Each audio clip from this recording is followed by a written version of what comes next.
Hello everyone, my name is John Lewis and I'm with Mile One Mission.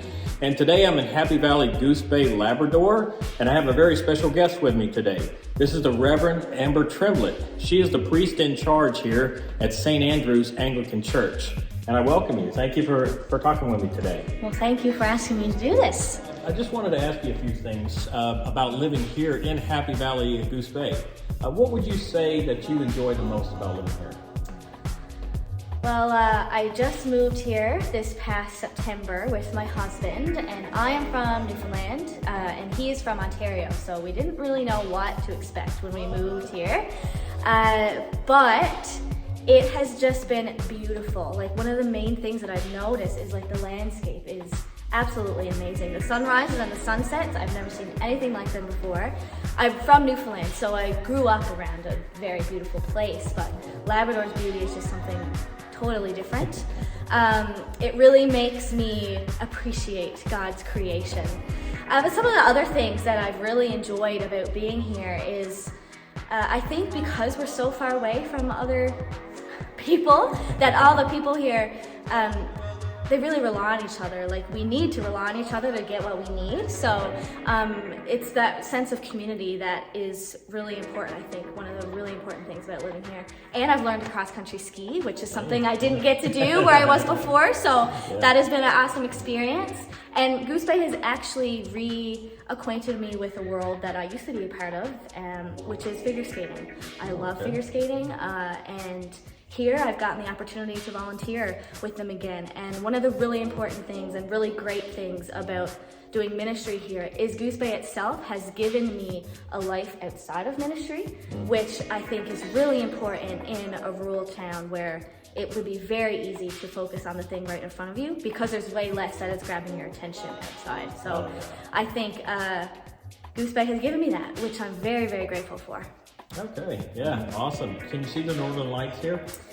You can. I haven't yet because they always appear late at night and I'm already in bed. But one day we need to make a pointed effort to like get in our car and go like where the best place to see them is. So one day I will see them. Awesome. What would you say would be some of the more challenging things about living here? The winter. Yeah. My least favorite season is winter. And the winters here are a lot colder and a lot harsher and a lot longer than anything I'm used to. So I had to make like a very intentional effort to enjoy it and make the most of it, because along with a long winter comes a lot of winter activities. Oh yeah. But yeah, that was definitely very difficult to get used to. And then on top of that, I would say the most difficult thing about living in Goose Bay is the isolation. So there are no towns besides Northwest River, which is around 45 minutes away, but there are no other centers within 3-4 hours of you. And in the winter, it's hard to get to those places because you have to drive and the roads are always filled with snow. So that can feel at times a little bit claustrophobic, and I have felt that throughout the winter months. So that has been very difficult. And I haven't made any friends yet that are my age, at least. I'm only 25, so I haven't made any friends that are around my age. But that's less about Goose Bay and more just about circumstances. And I want those things to happen naturally. And sometimes naturally means slowly. So I trust that God will be there in those journeys with me and my husband. So I'm not too worried about that. Living here now, how would you say that living here in Happy Valley-Goose Bay has changed your perspective on how to conduct worship services?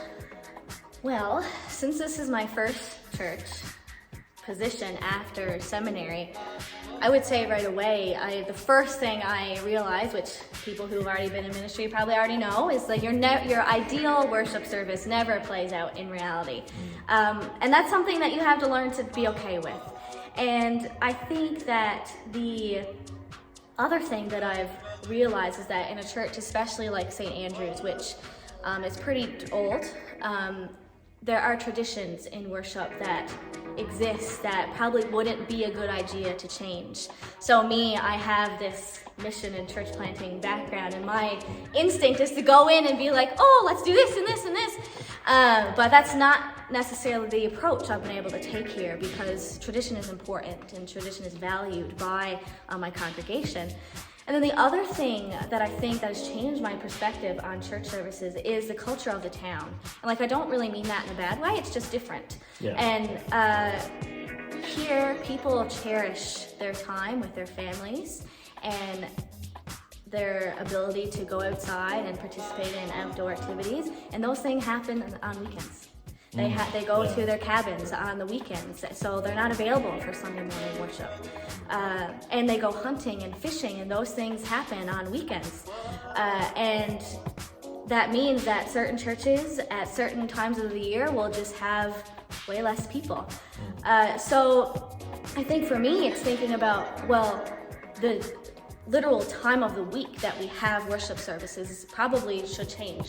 So I've been thinking about, well, for a lot of history, we've had church on Sunday, but what if in this place, that is not what's best? So thinking about worship services that happen on weekdays in the evenings, or a service that happens on Sunday evening instead of morning because people are back from their cabins by the evening on Sunday. So thinking about those types of things, I think, is probably the first step in working towards helping families reacquaint themselves with church, especially since COVID has kind of kept people out of the loop for so long. So that's kind of what I've been thinking about, is that, well, maybe the timing of our services need to be different. Where do you see like the future of your personal ministry and the worship going? I've put a lot of thought into this in the past couple months, because we are here in Happy Valley-Goose Bay, kind of exiting COVID world finally. And I think for our church, it's about re-understanding what it means to be a church community, because we've been so disconnected from what church communities used to look like for so long. So I think for us in the immediate future, it's a lot of discernment. It's a lot of what is our identity, what is our purpose, because the needs of our congregation have changed, the needs of the wider community have changed. So really understanding what those needs are and how we share the gospel with those needs in mind. And then one of the things in the future that I think will continue to be important is online ministry. So live streaming services, which everyone has been doing the past couple years, has really changed how we understand what a church community is. There are people in those communities now that we would never have considered to be part of our communities before.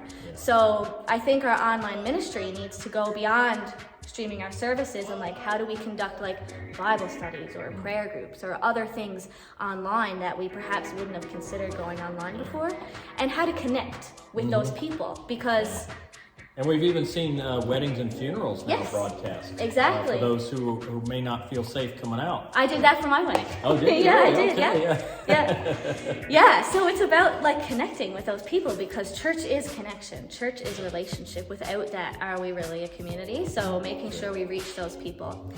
And then for St. Andrew's specifically, those other two things I think could be applied broadly. But for St. Andrew's specifically, we're really looking at putting a lot of work into our children's ministry. So the needs of families, again, like I've said, have changed. So it's about, how do we reach them? How do we tell them about Jesus in a way that is accessible to them? Because what we've been doing, obviously, traditionally is not working for us here anymore. So reevaluating what it is we want from our children's ministry and how it is that we help families in that way. Well, thank you so much for talking with me today. Again, this is the Reverend Amber Tremblett, and she's the priest in charge here at St. Andrew's Anglican Church in Happy Valley-Goose Bay. And thank you all for watching, and God bless you all.